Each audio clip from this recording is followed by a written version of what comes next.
Welcome back to the Daybreak Asia podcast. I'm Doug Krisner. The U.S. equity market rose to near record highs today on the back of a rally in big cap tech. We had the S&P closing up about 0.6% to 6,086. That's 4 points shy of an all-time high. But most stocks in the benchmark actually fell.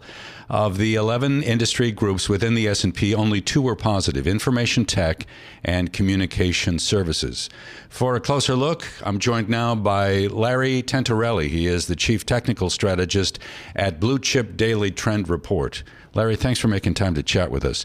I think it's fair to say that poor breadth in the market has been a concern for a while now, especially among those who have been a bit nervous about elevated levels of valuation. Does that concern you right now? It doesn't right now. We actually just came off of a major breadth thrust where for 6 days in a row, over 68% of the stocks in the S&P 500 were higher. That's the longest on record. So the market's got to be overbought as far as the internals go. So I think today's pullback under the surface is constructive. The index was higher, but as you said, only 34% of the S&P stocks were higher today. What about the froth, if I can use that term, that's been assigned to a lot of the stocks that are related to artificial intelligence? Today, we heard from the head of JP Morgan Chase, Jamie Dimon. He was saying there are signs that the market may be overheated, and I'm just imagining that he's kind of looking at the AI trade as an example. I don't see it if we look at valuations and the companies today versus, let's say, 2000 in the dot-com bubble, and I was actively in the markets back then. The companies that are leading today are very cash rich.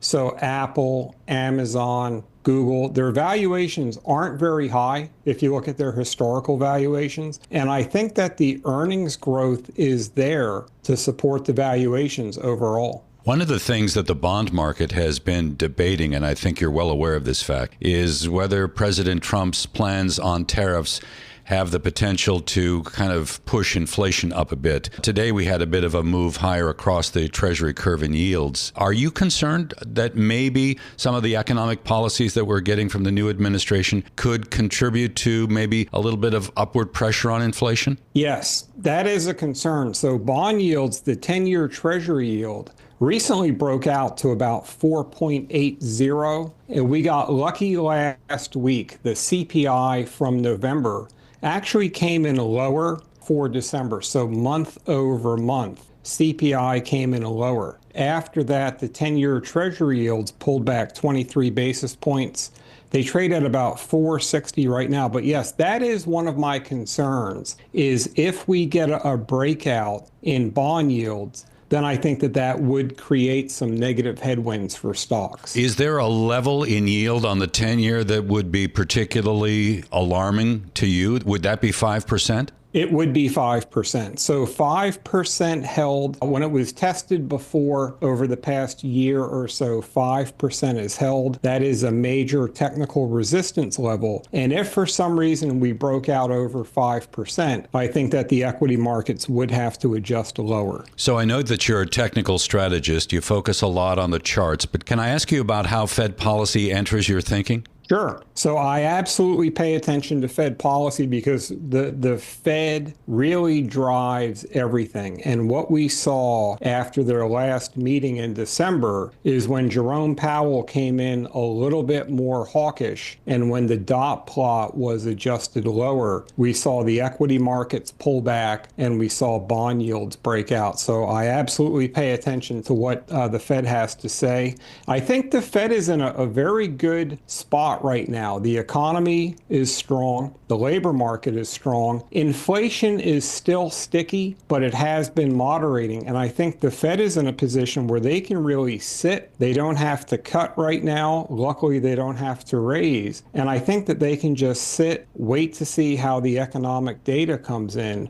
But what the markets know is if the labor market does get into trouble, or if the economy starts to slow down, there is a Fed put that's out there, but I don't think that they'll need to use it. I'm wondering how you're viewing markets offshore right now. Are there opportunities overseas that are particularly interesting? Europe is starting to show a lot of strength. The DAX has been breaking out to new highs. There's a lot of European banks that are breaking out. HSBC has been very strong. In Asia, I see stocks like Taiwan Semi breaking out to new all-time highs. C Limited in Singapore is near 3-year highs. But overall, where I'm seeing a lot of strength as a region is in Europe. When you look at some of the economic policies of the Trump administration, we were talking a moment ago about tariff. I'm just wondering whether you're looking at maybe the reconfiguration of trade flows right now and whether that's entering your thinking at all.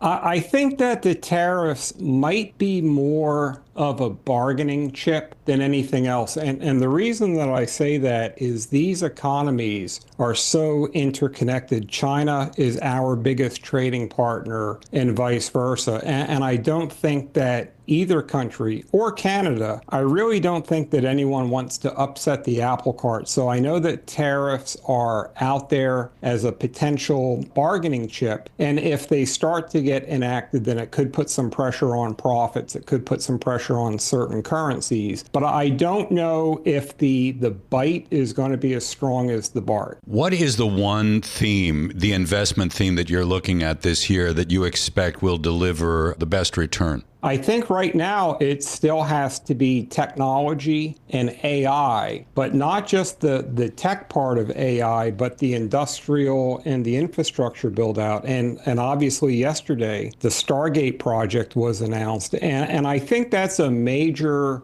theme, at least for this year, but probably for the next few years, because they've committed to $500 billion in AI data center spending. And this was rolled out by the White House. They've got some very deep pocket investors, including the Abu Dhabi Sovereign Wealth Fund. So I think it's a very big commitment. And what we've seen over the past few days is not only has tech performed well, but a lot of industrial sector stocks have performed very well. Power generation like nuclear. This data center infrastructure theme really permeates over quite a few sectors, and it's a long-term secular theme. This is not going to be a 6-month or a 1-year window. Larry, we'll leave it there. Interesting insights from Larry Tentarelli. He is the Chief Technical Strategist at Blue Chip Daily Trend Report. Welcome to Blue Chip Daily, one of the industry's premier sources for high-level daily technical and trend analysis. Blue Chip Daily is ideal for both investors and traders of all time frames who want to be on the right side of major market moves and trends. We focus on over 750 large cap stocks,